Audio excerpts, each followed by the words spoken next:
Et toujours en Israël, Benyamin Netanyahou peaufine sa politique à l'égard de la communauté druze. Les autorités ont approuvé la construction d'une toute nouvelle ville druze proche de Tibériade, dans le nord du pays. Mais cette initiative, la première en son genre, vous allez le voir, ne fait pas l'unanimité. C'est un reportage signé Uri Shapira.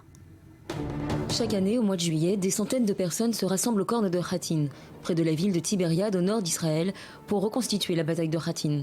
Un événement historique qui, au Moyen-Âge, a marqué le début du déclin des croisés en Terre Sainte et la victoire des armées musulmanes. La semaine dernière, le Conseil national du bâtiment israélien approuvait le plan de construction d'une nouvelle ville druze, la première en son genre, à quelques kilomètres de Tibériade. Une décision qui s'inscrit dans la politique du Premier ministre israélien Benyamin Netanyahou. Objectif, investir des millions de dollars pour aider la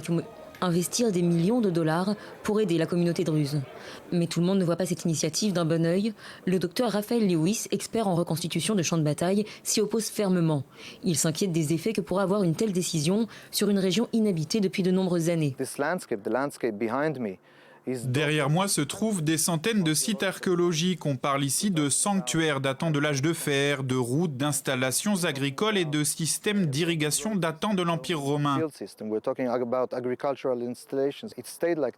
C'est resté tel quel pendant près de 2000 ans et de par son importance historique mais aussi sociale, cet endroit devrait rester intact pour les 2000 ans à venir.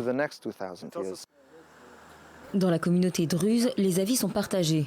Certains voient dans ce projet un moyen de les isoler des nombreuses localités druzes en Galilée. Pour eux, les fonds devraient être alloués aux villages déjà existants plutôt qu'à la construction d'une nouvelle ville. Le problème, c'est que ce n'est pas notre terre, c'est la terre de quelqu'un d'autre. Au lieu de ça, ils devraient nous rendre nos propres terres. Ce que nous voulons voir, c'est un nouveau village en Galilée ou sur le Carmel, près des villages qui existent déjà. Nous voulons voir les futures générations vivre en communauté. Malgré cela, le vice-premier ministre pour la coopération régionale, Ayob Kara, lui-même druze, soutient fermement le plan de construction qu'il considère comme une formidable opportunité. Je ne vois pas quel est le problème avec ce projet. La ville qui doit être construite ne se situera pas sur des terres palestiniennes, mais sur des terres appartenant au kibboutz Lavi. Je ne comprends pas ceux qui s'y opposent.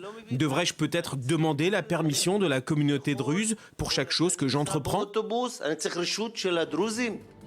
Les officiels précisent pourtant qu'étendre les villages druzes qui existent déjà en Galilée pourrait se révéler plus difficile qu'on ne le pense, de nombreux villages étant construits sur des terrains privés près de réserves naturelles. Malgré le feu vert accordé au projet par les autorités, la dernière bataille de Hattin ne fait que commencer.